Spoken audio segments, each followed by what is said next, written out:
lights are off and away they go. Extremely loose. He's managed to hold on and they get. He missed the complete. He's crazy stuff. Side Freitas is on the grass on the infield before. He slides through. He tags Richard Eck.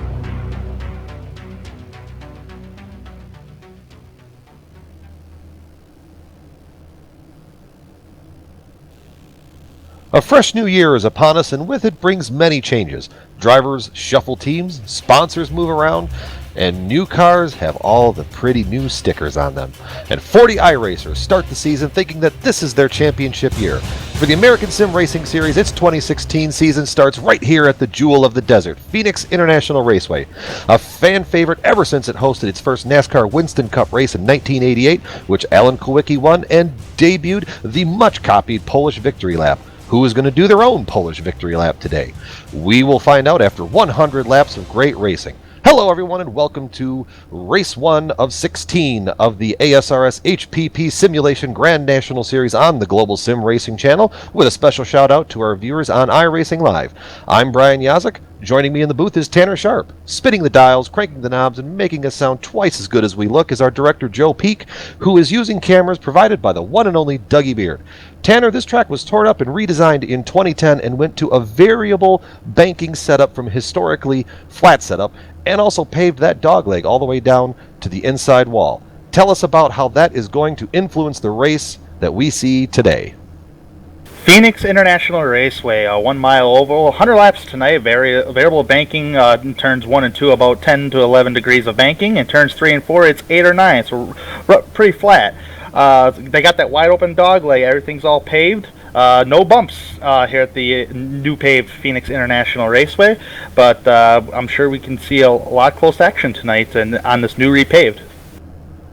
Absolutely. The track is smooth, and these cars sitting on pit road right now are smooth, but I bet you by the end of this race, not many of those cars are going to have a very clean bumper on them. Being as this is the first race of the year, this is, we don't really have any point standings to talk about, so we're going to kind of kick off really quick and talk about our defending champion of the 2015 Xfinity Series that ASRS put on towards the end of last year, and that's Michael Krobach. Sealed the championship, actually live on Global Sim Racing channel just a few weeks ago at the Iowa Raceway. And with all of that, there's a bunch of new changes going on in the series. With 2016 being now into full swing, we got a new sponsor in the American Sim Racing Series, HPP Simulations, and they are also going to sponsor the Truck Series that you see right here on Global Sim Racing channel. The Truck Series will kick off in February and follow more of a traditional real-life truck schedule. Tanner, tell us about some of the other new nuances about this season. Well, it's from my understanding, it's a 16 race season. So, I'm not quite sure if there's a chase or not for this, but if there isn't, you might want to try to get a good finish, maybe a top 10 finish to keep you up there in the points. If it was just me, I would just try to go for it all in the first race, and what you get is what you get, top 5 finish, and hopefully win tonight. But back on Michael Krobach, he is our defending champion of this series, and he practiced in the about top 12 or 15th in the practice tonight, so and all the times are relatively close tonight. So I mean, it's a fixed setup. Everybody's having pretty much an even setup, so there isn't any kind of cheating going on. I sure hope not. But although, I would just try to get to the top 10 tonight here at Phoenix, and hopefully you can lead a lap. It's a bonus point for every time you lead a lap, and if you lead the most laps, it's an extra bonus point. So if you're one of them guys that want to try to get up there and lead early and try to lead the most laps, go right on ahead, because every point counts in every race. Absolutely. To back up your point, this series does have a chase format. It's a slightly modified version from what you might be used to on the NASCAR Sprint Cup series. We have a 16 race season, and you have 12 races to get in on points. To get into there, you just have to make the top 10 in points. Wins do not grant you any bonus points. They don't lock you in. It's as simple as getting into the top 10. So what that puts an added emphasis on is you really can't have a bad race throughout the year. And even missing one, you really find yourself already behind the 8 ball before the season really gets into full swing. So I really believe that the champion of this season is going to be the one who probably has 0 DNFs, and I would probably even argue a average finishing position somewhere around the top 10.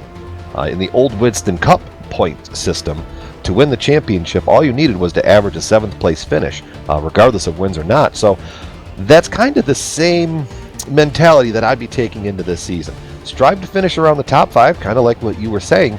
And if you find yourself being able to luck into a great finish, or maybe even a win, because there is some restrictor plates out there and some road course races and short track races, which in the ASRS series, you find yourself those kind of being a big wild card out there. Now I know that you are you're a pretty good shoe there, Tanner. What are we expecting for fuel as this race goes on over 100 laps? Well, from my understanding, it's a 60% fuel cell. So, with that being said, it's approximately about 45 to 50 laps on fuel. So, if you get an early caution, why not take and everybody stays out? Why not take the advantage of the 4 tires and fuel? So, we'll have to see how the race really plays out when it comes to cautions. So, yeah, I would just see how the race plays out and then kind of play it by strategy.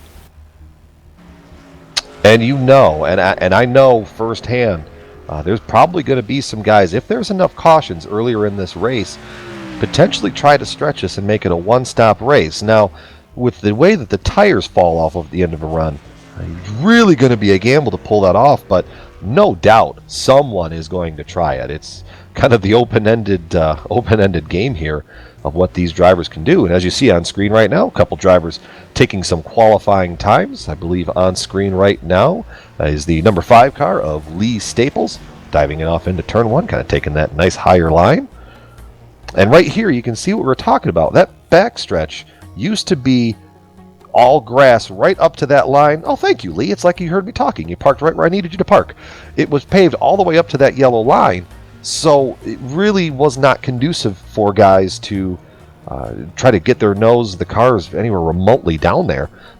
But now with that wide open backstretch, you can see these guys get 3, 4, and 5 wide coming off of turn 2.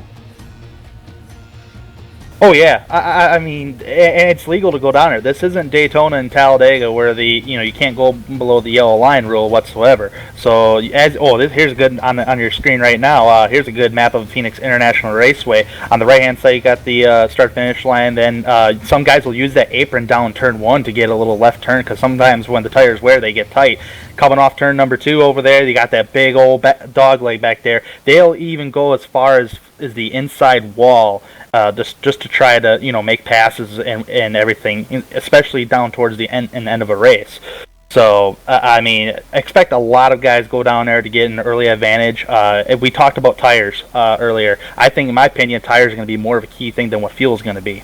But it would not surprise me whatsoever if guys took 2 tires, or if they completely stayed out, because in a 16 race season and you only got 12 races to get into the chase.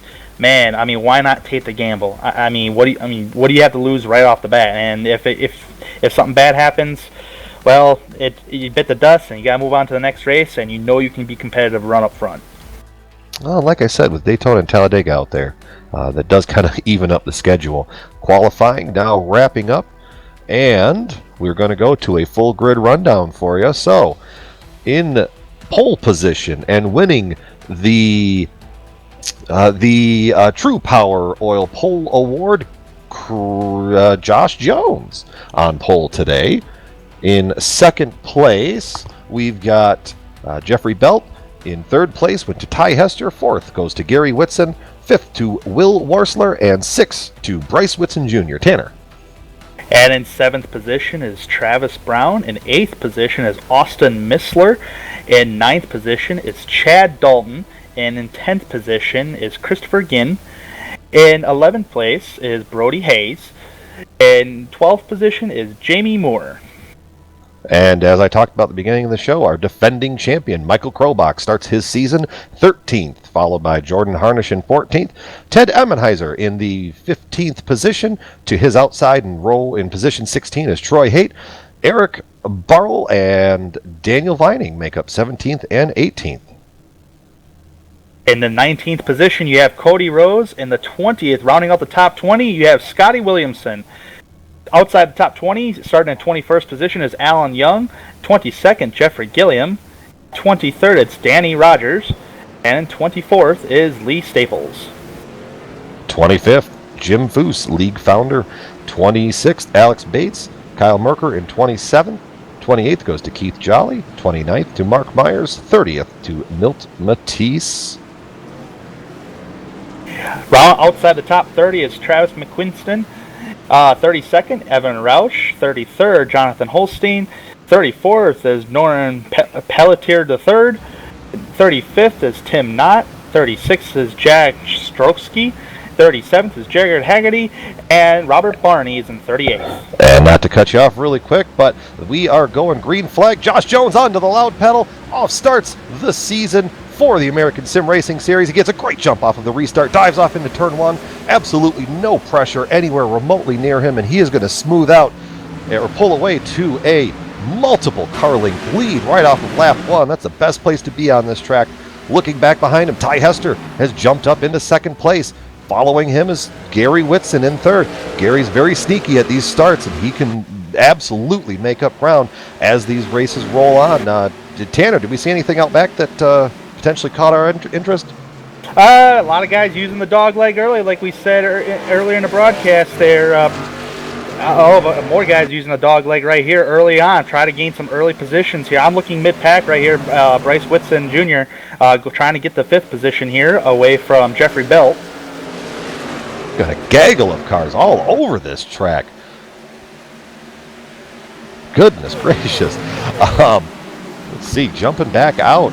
Nothing to witness up front. Best battle for position actually right now is for P8. As you see Brody Hayes jumping underneath Austin Missler. Dives right there, we were talking about it. Dives down into the open part of the track. Gets you a great run and allows you to clear that guy and set yourself up for turn 3.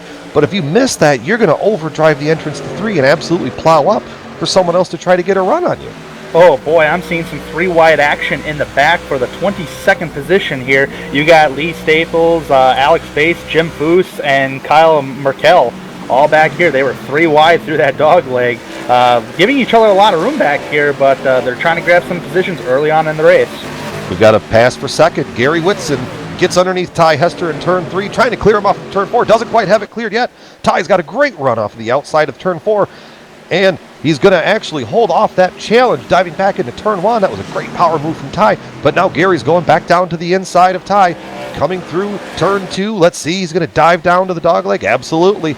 But I think Ty's going to have a great run from that outside. Is going to be able to keep that car wound up right behind him. And nope, falls right into the line. And Gary completes the pass. Move Gary Whitson up to position number 2.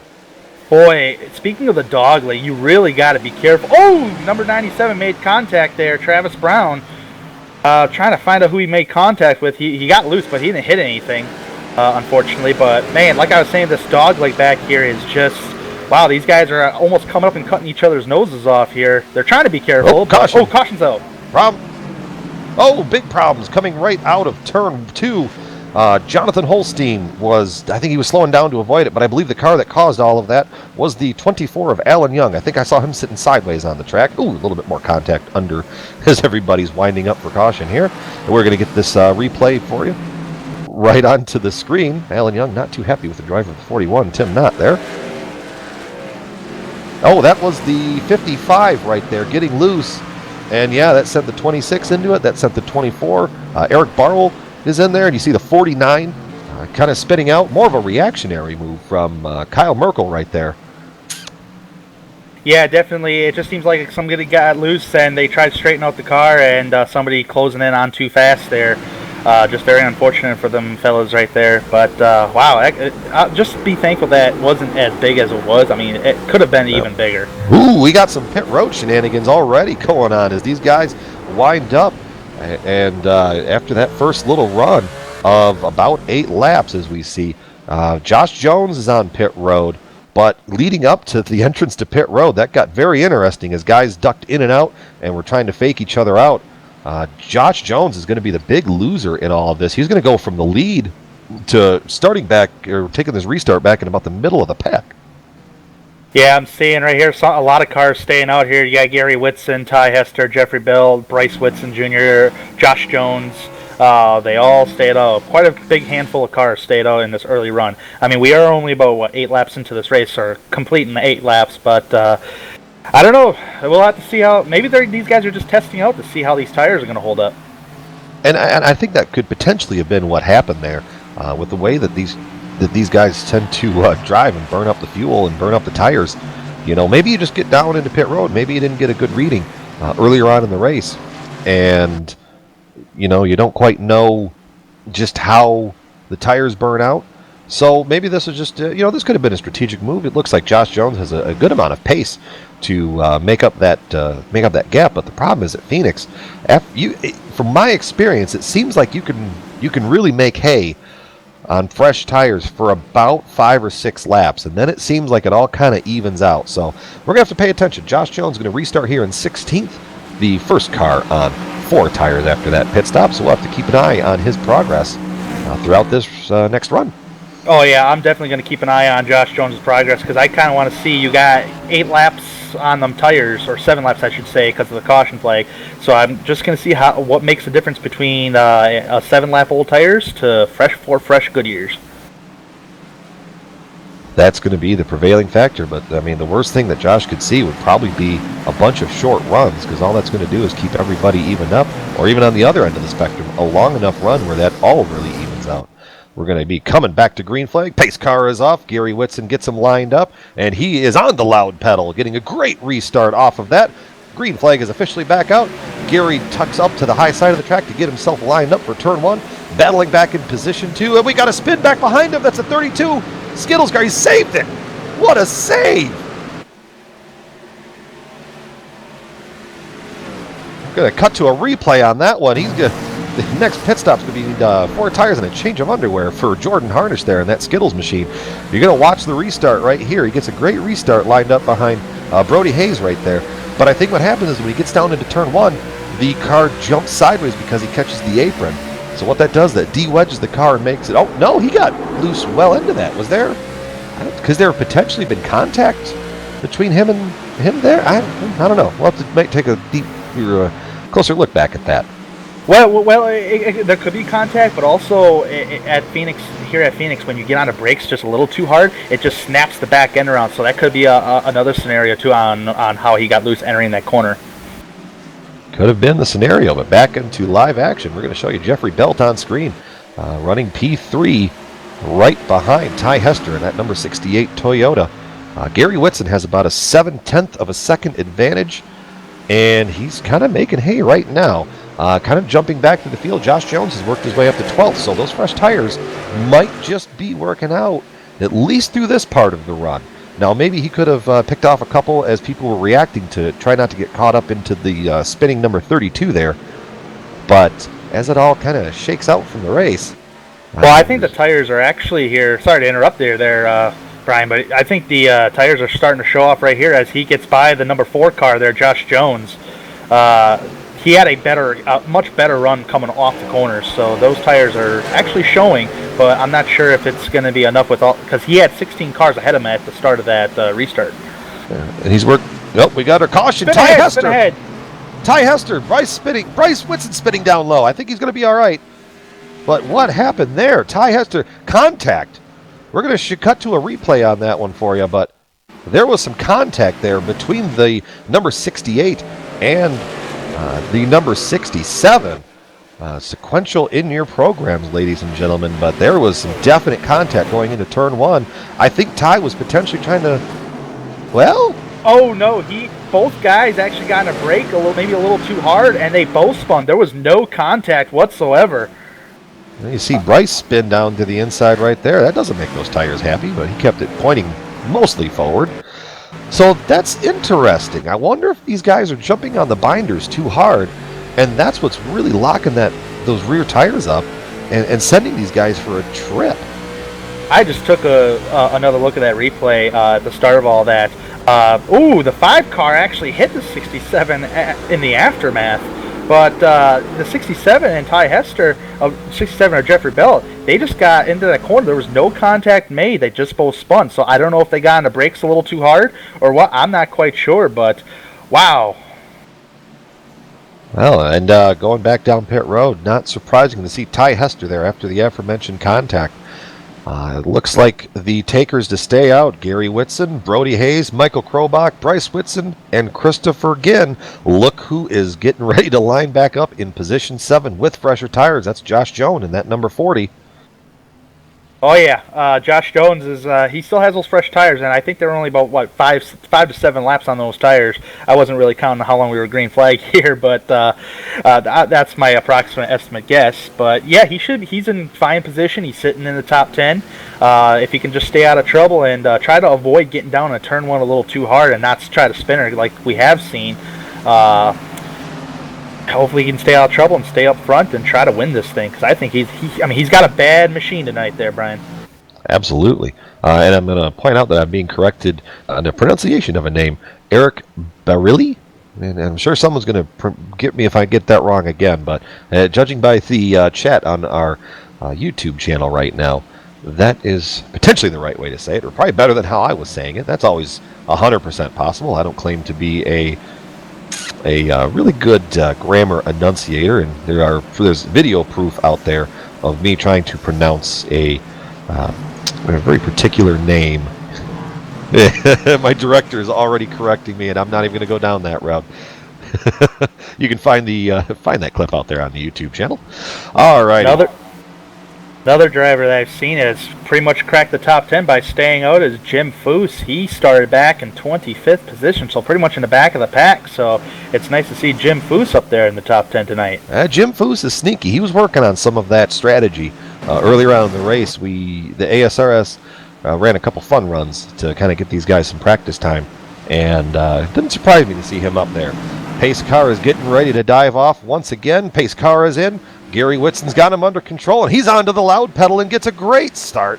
Once again, Gary Whitson very good on the restarts there. And now the bigger battle, Michael Krobach down on the inside of Brody Hayes going into turn 1. Brody Hayes gets a little bit of loose there, but I think that checked up Krobach, because now you've got Bryce Whitson after spinning down to the outside. He's kind of pinned, or spinning down to the inside. He's pinned up to the high side there, and right underneath him is Josh Jones, as we were just talking about, looking to take that spot away and climb his way back up to the front of the field. Looks like he's going to get the run. We've got problems out the back. Oh! The 32 back into the wall again. Not a great night. I think no caution, but that 32 was definitely into the wall. Going to show you a replay of that right there. Jordan Harnish just not having a great night out there tonight. Man, he's smoking now. 32 is. I'm going to catch this on replay. He just goes into the corner. And is there contact there? No. Tank slapper. Oh. Got into the corner and just overcorrected it and slammed it right into the fence. Outside wall. Thank God we got them safer barriers. Yeah, their pit crew is not going to need any delicate tools there. Hammer and duct tape is going to be the order of repair there. Yeah, Jordan Hardish is now down pit road right now there, Brian. Well, that'll certainly put a damper to your night. As we talked about once again, Josh Jones working his way back up to the front of this field. Just got by Michael Krobach for 3rd position on track, and he's got his sights locked in on Brody Hayes, and then eventually he's going to try to get up there and get around Gary Whitson. If these guys get a long enough run, I think the tires might just even out, and everybody will have to dive back onto pit road. So I think either way you play that one, staying out of that first caution worked for Josh Jones, and it worked for Gary Whitson. So no winners, no losers there. Oh, yeah. I mean, Josh Jones, in my opinion, has got the... Oh, caution! Oh, more problems. The 55 is around. 55 is around on the front stretch. That's going to bring out our 3rd caution of the event.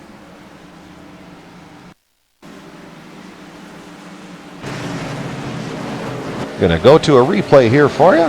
Coming off of turn 4, Scotty Williamson in that number 55 machine just gets loose up there. Wow, this track is a lot looser tonight than I was really anticipating it, being under the shade of night. Track is even at a nice 66 degrees Fahrenheit out there. So there should be plenty of grip out there for these drivers.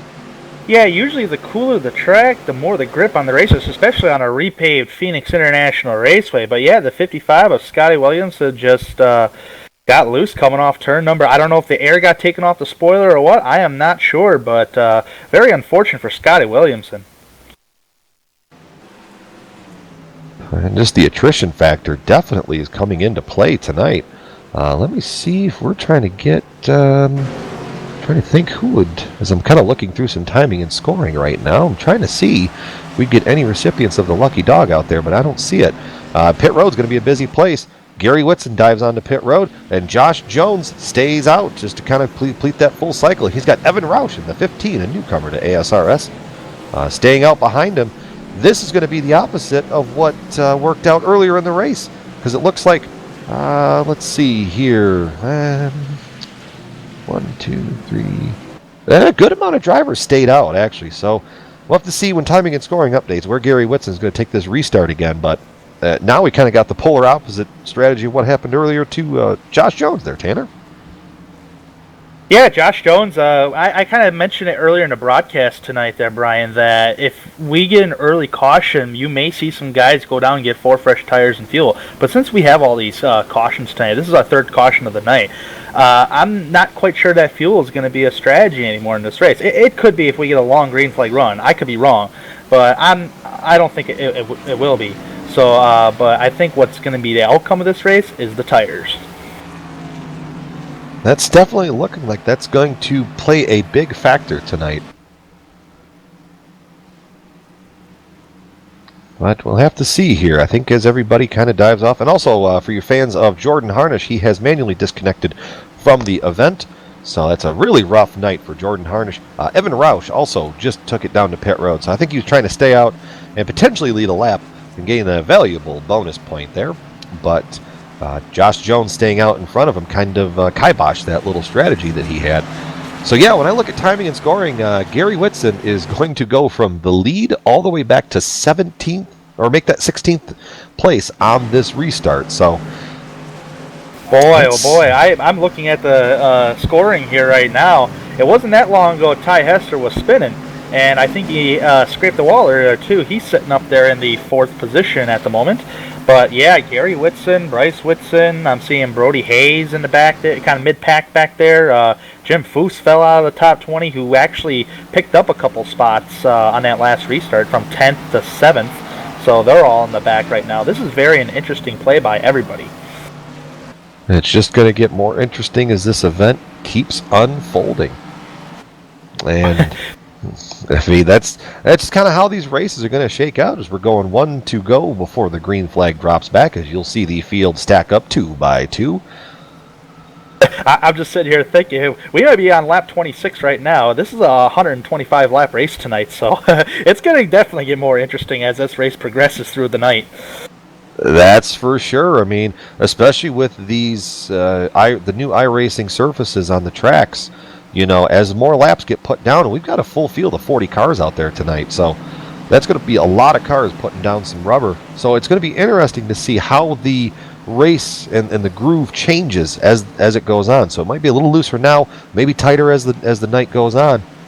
But you know, man, if I was sitting in Gary Whitson's driver's seat right now, I'd be very, very careful on this restart, because we've seen how crazy mid-pack can be on these restarts. Speaking of a restart, the Ford Mustang pace car dives onto pit road. Josh Jones has control of the field. Back onto the loud pedal, green flag back into the air. Josh Jones gets a great restart, is going to be able to clear the number 6 of Will Warsler there and get his groove on, trying to get away from this field. Ty Hester's made a great restart. Going to hold position 3. What did you see back there? With Ty Hester, he almost got into the wall coming off the corner there, and they were about to go 3 wide through the dog leg, but unfortunately that didn't. No 3 wide happened, and Ty Hester, I don't think he hit the wall because he's still running about the same speed as everybody else on the track. So close call for Ty Hester. You know, Ty Hester. Oh, problem with the 77. Got loosed into there, and he's backed up into the fence. Hopefully, he's going to hold that down. He's going to lock that in. Chad Dalton. Really bad, tough break going off into turn 1. Let's take a look here on the replay. Chad Dalton just goes into turn 1 and just gets too aggressive with the braking. And that car just snaps sideways. Rather than overreact, he just lets it back into the fence, holds the brake down so everybody knows where he's going to be and not create a bigger headache for other people, as potentially trying to move and get out of the way, and then you get collected up in about 3 other cars, and then they're all mad at you, and then there's helmets thrown, and it's just not a pretty sight down there. Definitely not a pretty sight. I mean, you don't want any incident happening like Tony Stewart and Matt Kenseth at Bristol now, but I mean, with these cars, if you hit the wall hard enough, it can cause the car to bounce back into the track. So thankfully Chad Dalton didn't hit the wall extremely hard, and very good awareness by every single one of those drivers for seeing a 77 wrecking on the high side in turn 1. So that's awesome by these guys. That just shows how much talent these guys have on the racetrack tonight. Absolutely, and I believe, if my timing and scoring is right, we're going to have our first recipient. Let's see. No, he's going to dive on the pit road. I thought we were going to get some lucky dog action going on here from Derek Spear Designs, who has sponsored the Lucky Dog Award for the ASRS season this year. Nobody went down pit road. Yeah, so that really kind of nullifies that. I don't think anybody's going to get it. Yeah, I'm not quite sure. Hopefully my timing and scoring is correct on my end as well, but unfortunately I did not see any lucky dogs. Oh, wait, maybe we do have a lucky dog. I see the 15 coming up. Oh, Evan Roush up there in the number 15, going to be our first recipient of the DSD Lucky Dog Award. So good job, Evan Roush. Probably not the screen time he kind of wanted tonight. I'm sure it's better if you're up there in the front of the race getting on camera, but hey, there's no such thing as bad screen time. Ask anybody in Hollywood. They will tell you the exact same thing. Well, he may have some damage on his car, but he just got put back on the lead lap, so if he can get down pit road this caution lap and just grab some fresh Goodyears and some fuel and try to take it easy throughout the rest of the night, I'm sure he could probably crack into the top 20 if he's real careful. That's the key, is you got to be careful. I mean, we're seeing how these races are winding up and how they're running out. And I know that these guys, they're begging for a long run. Because I know me as a driver personally, when I can get settled into that rhythm and that groove, I feel like I do much better. And I'm assuming that, or I'm sure that you're probably going to back me up on this one, Tanner, that these early cautions really upset the rhythm that you try to build. It does. It's kind of... Phoenix International Raceway is a mile racetrack, and this track kind of operates like a Richmond or an Iowa, because Richmond and Iowa, they're rhythm racetracks. If you keep staying at rhythm, you can get good runs even on old tires. Pretty much the same case right here, because Phoenix is more of a short track. So you got to stay in that rhythm, and it's hard to do that with these short cautions, but and usually the fresher tires the better, but it's kind of hard to understand what your car's going to do on a longer run when you don't get the longer run. It's absolutely a fact. And shout out there to Jeffrey Gilliam, as you see on screen, has worked his way up quite nicely into the 8th position. And actually just back behind him on the outside row is Austin Missler right there in the number 11 Derek Spear Designs Chevy Camaro. So might as well get some double screen time going on there. Good job for those guys, kind of wading through everything and working their way up. Cars look fairly clean from what I can tell. No big damage. And even on that restart, Gary Whitson, I don't believe, gained any positions. He's still restarting 16th, but you've kind of got a Whitson Motorsports gaggle right there with Gary in 16th, Bryce Whitson in 17th, and defending champion Michael Krobach right there in 18th. So these guys are really, as we keep talking about, going to have a lot of patience to work their way back up through this field. Still have a plenty amount of a race to go, so there's really no added impression that way. Pace car is off. Josh Jones has control of the field, and he gets onto the loud pedal green flag back into the air. We're back underway at Phoenix International Raceway. Josh Jones making the great restart, making hay while the sun is shining, or in this case the moonlight is shining. Ty Hester dives it in the corner there, gets a little bit squirrely, and that's going to open the door for Travis Brown there, the number 97, a newcomer to ASRS, diving down to the inside apron. Gonna clear Ty going into turn 3. Great maneuver right there. That right there is a textbook way of how you use that dog leg. You get a great run out of 2, dive it down to keep the momentum and clear everybody off of your bumpers. You see a gaggle of cars back there. Who's in the front of that? That is the number 4 of Danny Rogers. Thank you. I got there. He's holding off a gaggle of cars. Oh, 3-wide action, number 13. Gary Whitson going through the middle on that. Wow. Well, it almost didn't work, because I think he lost a little bit of momentum there. They're still 3 wide. And I think maybe that's just the paint scheme. I think Gary might have a little front end damage on the front of that Camaro.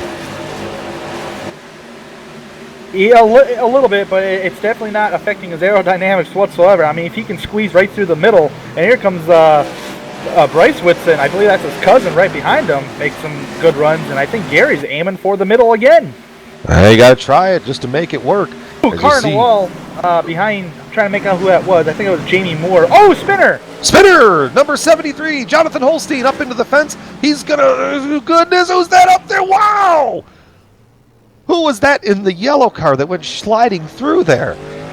That was that. Oh, whoa, they got bigger pileups as the camera kind of pans out that way. Let's take a look here. Show you this on replay action.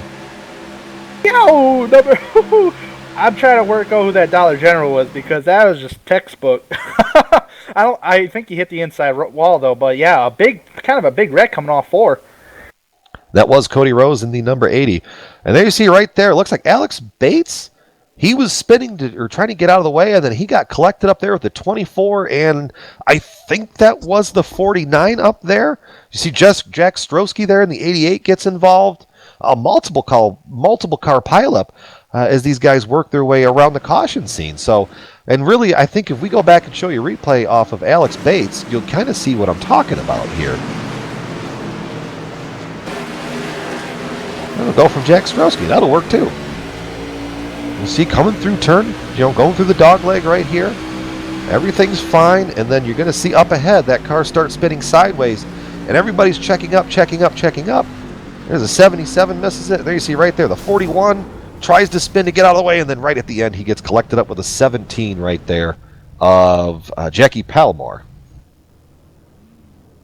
Yeah, just one of those incidents to where you're trying to check up and, you're on that outside lane and you see somebody spinning ahead of you. You quickly dart down and sometimes you're not quite aware that other guys are coming up real quick behind you when you check up. So everything just ricochets into that. I mean, it's just a racing incident on the racetrack. Nobody to blame for that. But very unfortunate for those guys, too. Those guys were just out in the back, just hanging out. Some guys were racing hard. Some guys were just hanging out. But, yeah, very unfortunate for Jonathan Holstein. Definitely making a hard row of go things here. Well, it's been an interesting 38 laps so far. Probably going to get the restart here on lap 41, which is going to set us up for just about an 80 lap run there. If I'm trying to math right. Sometimes math was not my best subject in school, but now, and this seems like a great time. I want to talk about something that ASRS has put into effect for the 2016 season. It's a driver credit system. So kind of think as you're overlooking your virtual cars in your virtual garage, and let's think about it that you have 5 cars in play. Everybody starts the year with 5 driver credits. They don't carry over from season to season, but here's how this all shakes out.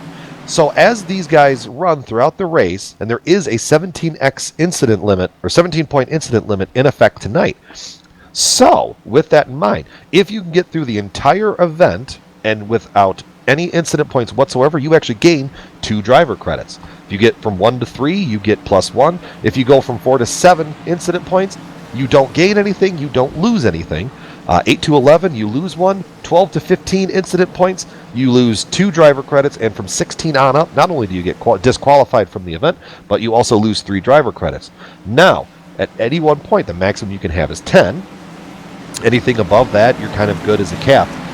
But if you lose all of your driver credits, you are suspended for the next race in the season. So this is in play to try to kind of clean up a lot of the action, and there's going to be some growing pains with this new system, because there is a certain degree of randomness to it, like if you're caught in the back with an accident, but that certain degree of randomness is there in everyday stock car racing. And when you come back off of suspension, you're back to 2 credits. So that runs on throughout the entire season. It's something very nifty that ASRS has worked on in the off season, and as the race rolls on, as we're going to go, speaking of the race rolling on, Josh Jones gets on the loud pedal early.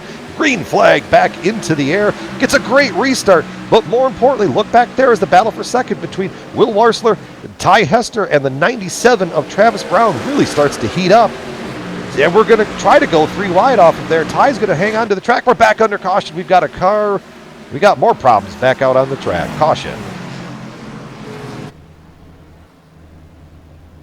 Looks like the number 88 of Jack Strowski has found himself pointing the wrong way again. We'll get this to you on a replay here and just see what happened. Fresh off of the restart. Let's see. Just off of the restart, is he trying to check out? Oh, no, he was on his left side tires were on the apron of the racetrack, and it looks like he just lost it. Tried to gun gas, and the car just spun around on him. He may have had a little bit of help down there too, but if it wasn't much. But I kind of referenced this earlier in the race. If you get those tires down on that apron, off into turn 1 and 2, it does de-wedge the car and makes it extremely loose. So you're going to have to be pretty much up on that wheel with elbows and feet and everything you can do to control it. See right there, he gets it, and then the car just kind of, well, I want to see a replay off the rear bumper. Director Joe, can we make that happen? All right, we're going to try, because I think that's going to be the ultimate telltale here. From my understanding, I think he actually got loose before he got hit. He definitely got hit, but I think he was already sideways but he's already sideways when he got hit, in my opinion. But just from my camera views here that I'm looking at on this replay incident. I believe you are absolutely right there, Tanner. Good eye.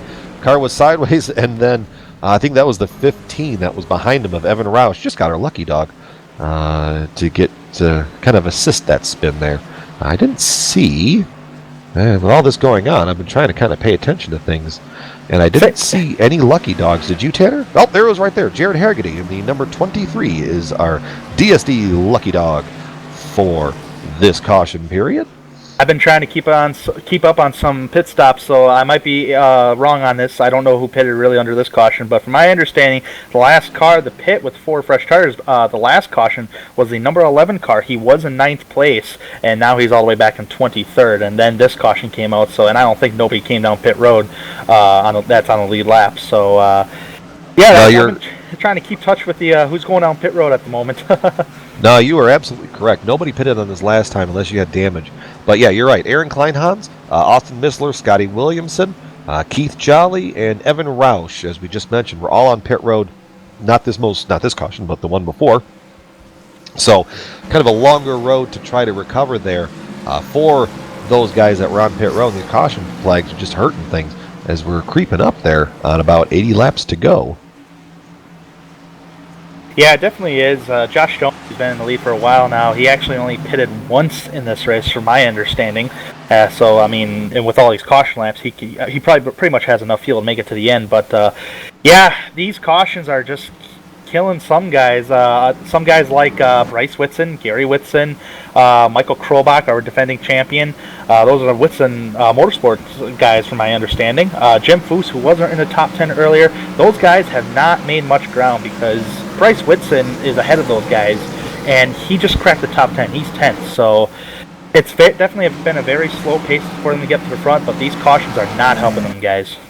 No, and you're absolutely right. Bryce has made a great recovery through the field and has actually passed his cousin there as Gary's back into 12th and Michael in 14th, Michael Krobach there in 14th. And also, Jack Strowski has disconnected from the event. Kind of an unfortunate way for that for his debut race, or the debut race for the season for him, especially in that really sleek Hamilton paint job.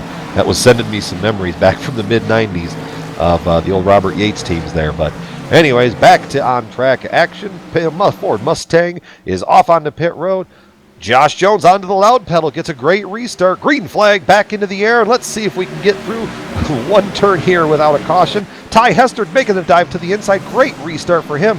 As Will Warsler there in the 6th car has absolutely nowhere to go. Jeffrey Gilliam in 4th, but he's getting a charge right now from Travis Brown, who's all the way down to the inside wall. Let's see if he's going to be able to make turn 3 right. It looks like Gilliam is going to push up a little bit and kind of not really apply any pressure to Travis Brown right there. Seeing anything else out there, Tanner? I'd see some action right there around the Blitzen definitely boys. Some action back here. Bryce Whitson, man, they were one time almost 4 wide, and I think somebody noticed that. I'm not quite sure who that was, but they definitely backed out, and they were about to go 4 wide, about mid-pack right here for about 13th place, and they're still racing pretty aggressively. I got my eyes on Robert Barney, Michael Krobach, Travis McQuinston, Jim Foose is moving up. Yeah, these guys they they want this long green flag run that they currently have right now, so they can get up to the front and understand what the car is going to do on old tires. And you see right there on screen, Bryce Whitsick going to try to make the outside work around Ted Emmenheiser. It's a kind of a bold strategy, and Gary Whitson's going to try to take him 3 wide going into turn 3. Gary very wisely tries to back out of it, but he's already got Bryce Whitson to the outside of him, and you see a great dogfight off of turn 4. I think Bryce is going to be able to get the run off of the corner and potentially hold off a charge from his cousin. No, Gary got an equally good run. Let's see how these guys take it through turns 1 and 2. Gary on the low side, Bryce on the high side. We're going to see as they go through, and just behind him, Robert Barney makes a move on Jamie Moore in the 20. Side by side, all the way through the dog leg there. Robert Barney almost overshoots turn 3 and knocks in the bumper. We got a caution. Oh, big wreck out back.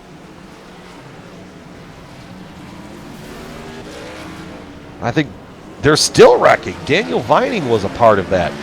The 28 of Keith Jolly was involved. Let's go to a replay. I saw the 80 up into the fence. That was Cody Rose, as we mentioned. I think Jackie Palmore got a part of that. Let's see, what set that up? Oh, contact right there. And that just sent Jim Foose into it. Whoever was behind him. Aaron Kleinhans got a part of that. That was the car I saw. Austin Missler couldn't get out of the way and just drills him right into the door.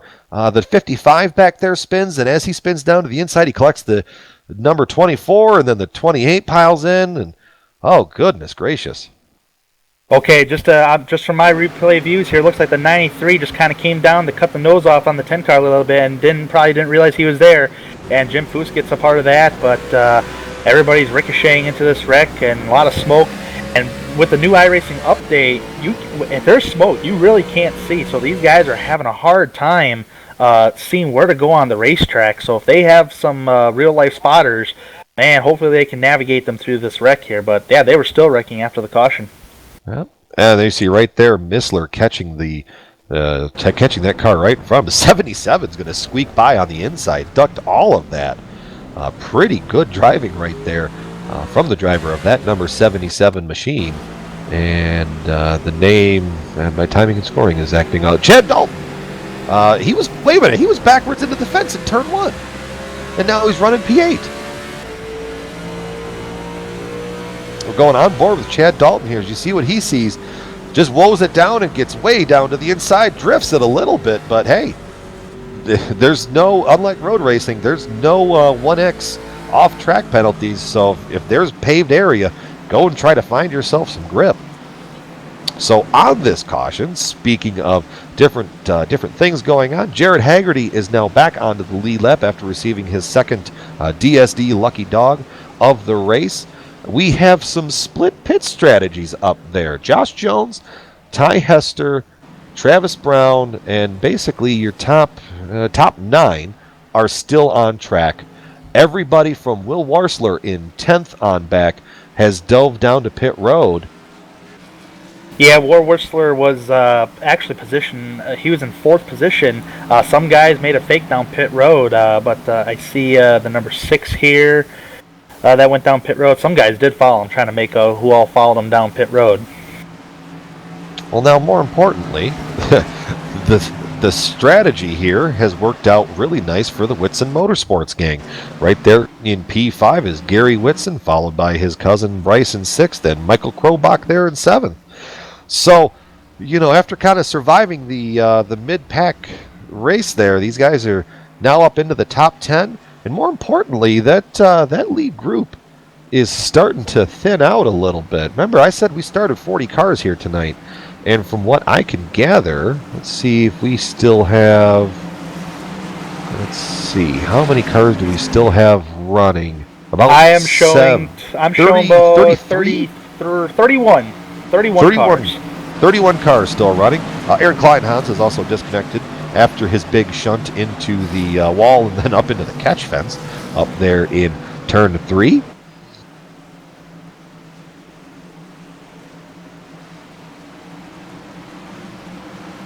Man, I'm looking at the timing and scoring here, and plus I'm getting some notes here. A quarter of the field is gone, actually. Well, speaking of who's still on track, Josh Jones is going to take us back down to another restart. Holding, bunching him up really slowly. Green flag back into the air. He's going to get a good restart here, and he's going to clear Ty, who got a bad restart on the outside line there. Ty is going to really have to fend off Travis Brown. We've got Travis Brown. Oh, big contact. Check up, everybody. Oh, man, goodness. Everyone's so like, 17 actually put on the brakes, stopped on the racetrack, and they're wrecking even more, number 37, I believe. That was Brody Hayes in the 37. He was not too happy with whatever happened there. I wasn't quite looking on screen, but I think that all started from that restart. I think guys were trying to anticipate that start, and it just bunched everybody up. And you see right there, Travis Brown gets loose, hits the apron, and then comes up and hits Ty right in the rear quarter panel. And that just sends everybody up there collecting. I think, did Bryce Whitson get out of that just fine? Oh, he got I would say that's pretty heavy damage there, Brian. Well, he was missing it originally on the first part, and then whoever got him in the back is what sent him spinning. And there's the 3, the 22. There's a 00 of Bryce. We're going to go on board with Bryce Whitson here, and you're going to see what I'm talking about. I think it was just a bunch of guys anticipating the start and just kind of missed it. And you can see right here, he's going to see everybody wrecking. Oh, no. Nope. Yeah, he got a part of that. He got right into the rear bumper of the 37 of I thought Brody that was a pretty Hayes. hard hit.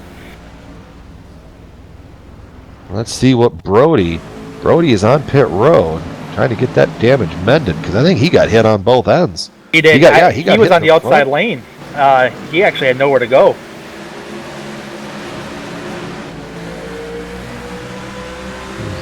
Is the 04 of Mark Myers receiving our DSD Lucky Dog race. Lucky Dog of this caution flag. You see right here, Alex Bates just trying to stay low and stay out of everything. And he gets down there and there's cars waiting for him. That was the 3 sitting down there. I mean, hey, when all else fails, lock it up and hold her left. That's what they, in rookie orientation down in Daytona, in the actual real NASCAR Sprint Cup and Xfinity and Camping World Truck Series, they tell the rookies, if you're going to spin out, hold the wheel to the left and lock down the brakes, and you will spin down to the inside of the track every single time. And I think you just saw that in the sim racing world there from Alex Bates. Wow, man, that apron in turn 1 and 2 is just very treacherous. I mean, if you're not careful on that apron, I mean, you could just snap loose and spin right out, or if you try to save it and get sideways, that's just from my understanding what happened on that last incident there. Just got loose, came up the racetrack and clipped the left rear of Ty Hester, and just be thankful that just wasn't as big as that looked like. But I mean, that could have been a lot bigger. Absolutely could. We might have to get Kenny Loggins on the phone and rename the turns 1 and 2 the danger zone, because that's where 90% of the cautions have come from right there. Another footnote that is worth mentioning, there is a time limit in the American Sim Racing Series. Right now, as you can see on the top left of your screen, we are at 44 minutes and 22 seconds, and the official time limit of the race is 1 hour and 25 minutes. So, with, let's see here, about 68 laps to go, we have just over 45 minutes left in the race. It's going to get tight here at the end of this. Yeah, we should be coming to halfway points in a few laps. Trying to do the math here myself here, Brian. But well, good thing we can talk, because math doesn't appear to be our great subject. Right, Steve, go green. 42 minutes will be the halfway point, and back under. Pace car dives back onto pit road. Josh Jones gets a great restart once again. He's been timing those restarts really good. Gets a great head of steam and is able to gap Gary Whitson there by a couple car lengths. Gary's going to follow through in second. Michael Krobach up to third, but he's going to fend off a challenge right there from Chad Dalton, who's going to try to run on the high side. Let's see if Krobach is going to be able to hold off that challenge. Yeah, he will, going off into turn 3. Fought off the 77 there, and now he's going to try to ride in and see if he can follow Gary. But I don't know if the 77 is quite done. If you're in Vegas, you're seeing 3 7s on the screen right now. And we're gonna have to see who gets lucky out of all this, because really you've got Will Warsler back there who has the freshest tires of everybody, kind of sitting in the popcorn position behind everybody in the top 5. So really interesting strategy play from Will right there, and we're gonna have to see how that works out with the fresh tires. Yeah, very interesting. I'm kind of pointing out in the back here just a little bit. They were racing some 3-wide action back here with Jim Foose, Norman Pelletier III, Evan Roush, Tim Knott. Ty Esther seems like he's kind of taking it easy in the meantime. But some pretty good racing back in the mid-pack for about between 10th to 16th place there, Brian. Yeah, and you're going to have kind of all sprawled out all over the track. And as I pointed out, there's a lot of cars that have some vented up fenders and bumpers, and I'm sure there's a lot of cars with engine damage still trying to ride around, hoping for more cautions to come down onto pit road and get those babies repaired. We got a spin up there, turn 4. Oh, hard impact. That was the 4 car right there of Danny Rogers. Got loose and just clobbered the wall with the front of that car. Gonna show you on replay what we saw there. You see he's coming through turn 4 right now. Turn 1 claims another victim. Let's see what happens. Ties down to the inside. No issue there. He just gets loose. Saves it. I've got it. I don't got it. Boom. Wall. Oh, man. 55 that was the 55. Yeah, he kind of went right through him. That could have been a little net code issue there. Internet code, but it's still heavy damage for the 55 there. But everybody kind of getting away there. Some guys had to make that 4 wide just to fit that 4 car so they can avoid him. But yeah, man, at turn 1, if you get too hard on them brakes in turn 1, and man, you're gonna go for a spin. We're gonna see some pit moves here.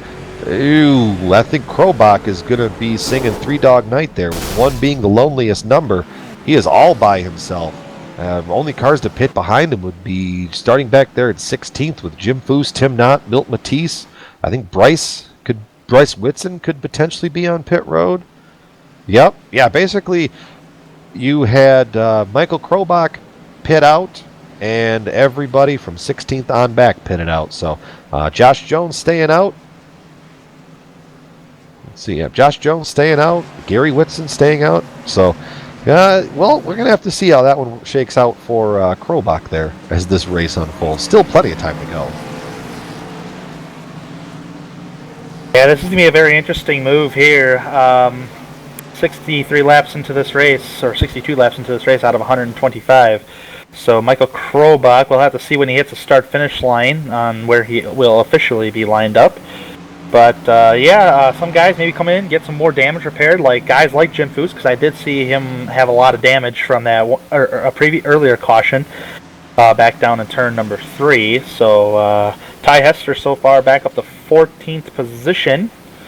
I got Brody Hayes, who had been running in the top 10 all night. He's currently in 13th. Okay, Michael Krobach I'm showing is back down in 15th position. Yep, my timing and scoring reflects what you see. 15th back there for Michael Krobach. So it's going to have, like I said, it's going to be interesting to see how that one works. He might be able to stay out. Other footnote, Josh Jones has 57 laps on this set of tires. Now, given a lot of that has been under caution, but that's still a lot of heat cycles to put through those tires. So it wouldn't surprise me to see that 40 car start to fall off a little bit on overall pace. Bryce has about 16 lap pressure tires back there in second. Chad Dalton, as we've talked about, has a bunch fresher rubber. Really of the top 10, everybody from Will Warsler on back to, let's see here, 10th, 11th are on the same strategy. Brody Hayes pitted, I think, 2 cautions ago after all of the damage that we saw and all the cautions and all of that. And then you've got Michael Krobach there in 15th. And Michael Krobach, Milt Matisse, Norman Pelletier, Tim Knott, Danny Rogers, and Mark Myers and Evan Roush and Jim Foose were all on pit road that last time by.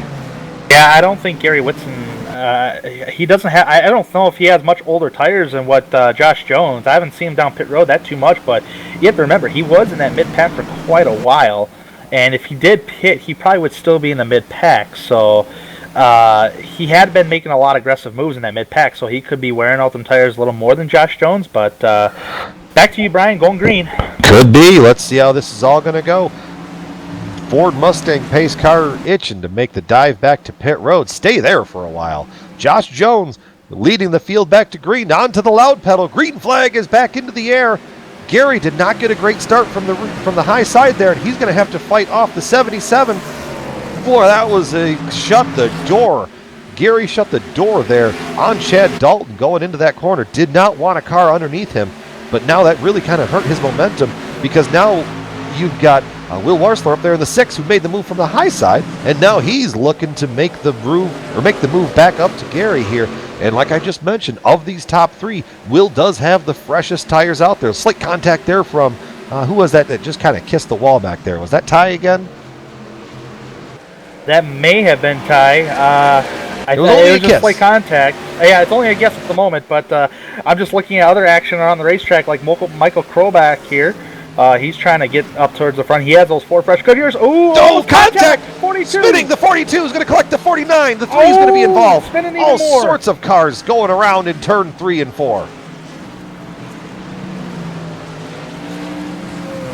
Once again, we're going back under the caution flag, and we're going to show you a replay there. We're going to jump on with Milt Matisse. Just makes that dive down. Yeah, he just dives down through the apron. He's got the car there. Did he just kind of wash up there? Well, I'm not quite sure what really happened going into that corner, but I can pretty much take a guess here. Is the number 42 got into the corner maybe a little too hard, and he actually got into brakes a little harder than usual when you enter that corner to avoid getting into Ty on that outside row. And when that happened, the back end of the car must have just snapped around. I'm watching that again. Yeah, I think you're right. He got in there a little too hot, washed up the track a little bit, and hit Michael Krobach there right in the door. And Michael Krobach getting a little chippy on the in-server radio there, kindly reminding Milt that he had a car on his outside going through turn 3. Boy, oh boy, I'm curious. I'm curious if we could get an onboard camera of Jim Foose right here. Jim Foose on your screen right here. He has another car in front of him. I don't know how he did not get hit from any of this, but wow, I was like, oh. It looks like he kissed the bumper of the 3 there a little bit, but that's about it. More importantly, let's jump out and look at here. We've got a new leader for the first time in his race tonight. Will Warsler, by staying out, has assumed the lead. As we talked about, Josh Jones and Gary Whitson and Chad Dalton all dived onto pit road that time.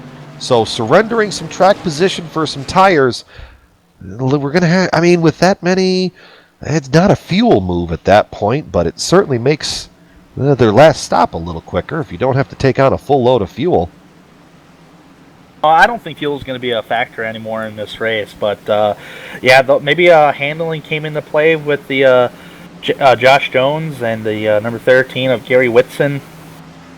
But maybe handling came into play, and he decided to come down for 4 fresh Goodyears. Now you got to remember, that's over 50 laps on those old tires for Josh Jones. So with 60-some laps, or going on 70 laps into this race, maybe it's a good idea to come down pit road for 4 fresh Goodyears. And then if everybody else pits again, maybe take 2 right side tires, because now you kind of understand on how that car is holding up.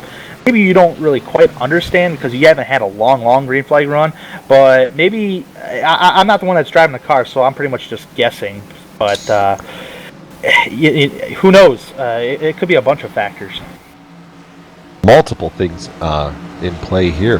And also, footnote, Gary was able to beat Josh off of pit road right there. So let's kind of review this, as I believe we're going to be coming to the one to go to get back to green flag.